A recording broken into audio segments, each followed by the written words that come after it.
Anna had been struggling for a while. Life had become a blur of work deadlines, family obligations, and endless social interactions that left her feeling drained.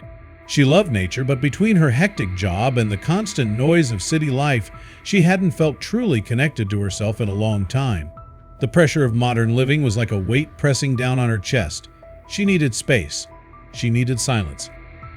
That's why she decided to take a solo camping trip to a remote nature reserve nestled in the foothills of a distant mountain range.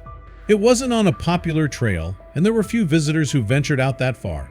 Anna liked the idea of being completely alone, far from the reach of cell phone signals, the daily grind, and the expectations of others. She needed to rediscover herself amidst the sprawling wilderness to experience the world in its purest form. She spent days preparing for the journey, carefully packing camping gear, food, and a first aid kit. She'd read stories of people finding peace in nature, of reconnecting with their roots. She yearned for that same experience, to sit by a campfire under the stars and feel the pulse of the earth beneath her. But before we start, smash the like button, subscribe, and hit the notification bell so you never miss out on our upcoming stories. The drive to the nature reserve was long but peaceful, offering Anna the chance to unwind in her own thoughts. As the miles passed, the cityscape gradually faded away, replaced by the sweeping vistas of the countryside. Rolling hills gave way to dense forests, and the hum of her car's engine seemed to sync with the rhythm of her heartbeat. By the time Anna reached the reserve, the sun was beginning to dip low, casting golden hues across the sky.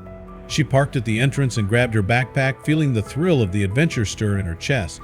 She checked the map one last time, reassured by the clearly marked trails, though she intended to go off the beaten path where the quiet would be undisturbed by human activity.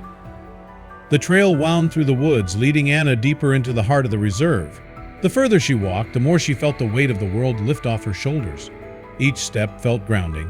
The rich scent of pine trees filled her lungs, the rustle of leaves underfoot providing a rhythmic soundtrack to her journey. The forest felt alive, every branch and leaf whispering its own story to her. Anna's chosen campsite was situated in a secluded clearing far from the main trail. She loved the idea of being alone, of having the forest to herself. As she approached the area, however, something felt off. It wasn't immediately clear, but there was a sense that something was out of place. The campsite was eerily quiet, no sound of animals, no distant chatter from other campers. The fire pit had remnants of an old fire, but it wasn't the kind of well-kept site she had expected. A scattered collection of abandoned belongings lay around the campsite. A half-packed tent lay on the ground, torn in places, its fabric flapping gently in the breeze. There was a backpack, its contents spilled carelessly across the earth. A water bottle, still half full, sat nearby, along with a few unopened energy bars. It didn't make sense. Someone had clearly left in a hurry, and the disarray made Anna's stomach tighten with unease. She hesitated for a moment, instinctively reaching for the knife strapped to her side. Something about the sight felt wrong. It was as if the previous occupant had been in a rush, leaving their belongings behind in a panic. But who would leave all this equipment in such a hasty manner? Anna took a cautious step forward, her eyes scanning the scene. Her gaze fell on the leather-bound journal that lay open next to the fire pit. It was worn, its edges frayed from use. The pages were yellowed with age, and there was something about the way it lay that felt almost deliberate, as if it had been left for someone to find. Intrigued, Anna knelt down, brushing aside the bits of dirt and ash. She flipped it open, the faint scent of old paper filling the air. The journal was filled with observations about the local wildlife, specific details about the bison herd that roamed the reserve. The handwriting was meticulous, the author describing the movements and behaviors of the animals with the precision of a dedicated researcher. But as Anna read on, something began to shift in the tone of the entries. The author's focus became narrower, more personal. The entries began to center around specific bison, even giving them names. There were mentions of their personalities, their interactions within the herd, and subtle clues that suggested the writer had been observing the bison for much longer than a casual researcher might. As Anna continued reading, the entries became even more cryptic. The descriptions grew more abstract, filled with strange symbols and codes. At first, she thought she had simply come across someone's field notes, perhaps a passionate naturalist documenting the creatures they loved. But there was something darker creeping into the pages. The journal entries no longer felt like a study of wildlife. They felt like an obsession, a descent into something more sinister. The shift in tone felt like a warning. but Anna didn't know what to make of it. She couldn't help but wonder what had happened to the person who had been writing these notes. Why had they left so suddenly? Why had they abandoned their campsite in such haste? And why was the journal filled with such strange, unsettling symbols? The growing unease gnawed at Anna as she sat there in the clearing, alone with her thoughts. It wasn't just the journal that unsettled her, it was the silence, the isolation.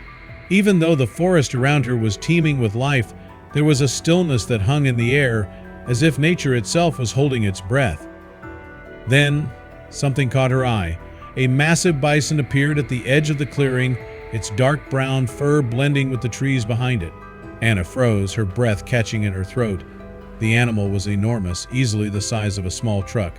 It stood still, its head raised, eyes locking onto hers. Anna couldn't move. The bison seemed to be watching her, waiting. The sight of the animal in such close proximity made her heart race. Bison weren't known for being aggressive toward humans, but she instinctively knew that this was a wild animal, and wild animals should never be taken lightly. But the bison didn't approach. Instead, it turned and began to move away, its large body weaving effortlessly through the trees. Anna, her curiosity piqued, felt a strange pull to follow it. There was something about the animal, something that spoke to her on a deeper level, as if it were trying to tell her something.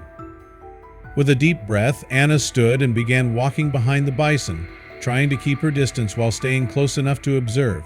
The animal moved with purpose, its steps slow but deliberate. As she followed, Anna's thoughts drifted back to the journal. Could this bison be one of the animals the writer had been so obsessed with? Could this be the same herd? And if so, what was the bison trying to show her? As they ventured deeper into the forest, the terrain became more challenging. The path grew uneven, the ground covered in thick underbrush and tangled roots.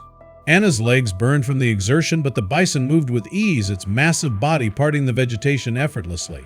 She tried to match its pace, but it was clear that the bison was far more comfortable in this environment than she was. The deeper they went into the forest, the more the world around them seemed to change. The trees grew taller, the undergrowth denser, and the air thicker. Anna's senses heightened. She could hear the rustle of leaves and the occasional call of a bird, but it was as if the forest itself had grown more alive, more intense. The sounds of the world seemed to grow louder in contrast to the oppressive silence that hung in the air. The bison never stopped. It led Anna through the forest, its steps sure and unwavering. It was as if it knew exactly where it was going. Anna felt an overwhelming sense of trust in the animal, a deep, unspoken connection. The further they traveled, the more she began to feel that there was something beyond the ordinary happening here. This wasn't just a wild animal in its natural habitat, it was guiding her toward something. Hours passed. The sun began to dip lower in the sky, casting long shadows across the forest floor. Anna's exhaustion grew, but the bison never wavered. It continued its steady march, moving forward without hesitation. She followed, feeling both exhilarated and unnerved by the unfolding events. It wasn't until they reached a secluded clearing that Anna understood the gravity of the situation. The clearing was littered with traps, metal snares, cages, ropes. The ground was disturbed, with signs of struggle everywhere. Broken branches, marks in the dirt, remnants of fur. This wasn't just an abandoned campsite. It was a poaching site. The realization hit her like a bolt of lightning. The bison had led her here, to the heart of the illegal hunting operation. It wasn't just a random animal, it was a creature trying to protect its own. Anna felt a surge of anger and disgust. This wasn't a place for research. This was a place of exploitation and cruelty. Suddenly, she heard a faint, distressed sound, a soft bellowing, barely audible over the rustling of the trees. Anna's heart skipped a beat. She followed the sound, her eyes scanning the area. That's when she found them two young bison calves caught in a trap, their legs twisted painfully in the snares. They were struggling, but their movements were hindered by the cruel traps that bound them. Tears welled up in Anna's eyes as she approached the trapped calves, her heart aching for them. She kneeled beside them, speaking softly, trying to calm them, but she couldn't touch them, couldn't free them. What if she made things worse? What if her efforts caused more harm? The bison that had led her here stood nearby, watching her with intense, almost pleading eyes. Anna understood. It was asking for help, urging her to save the calves. With trembling hands, Anna reached into her backpack and pulled out her phone. Her signal was still weak, but she managed to get through to the local authorities. She explained the situation, described the poaching site, and gave them her coordinates. The dispatcher promised that help was on the way.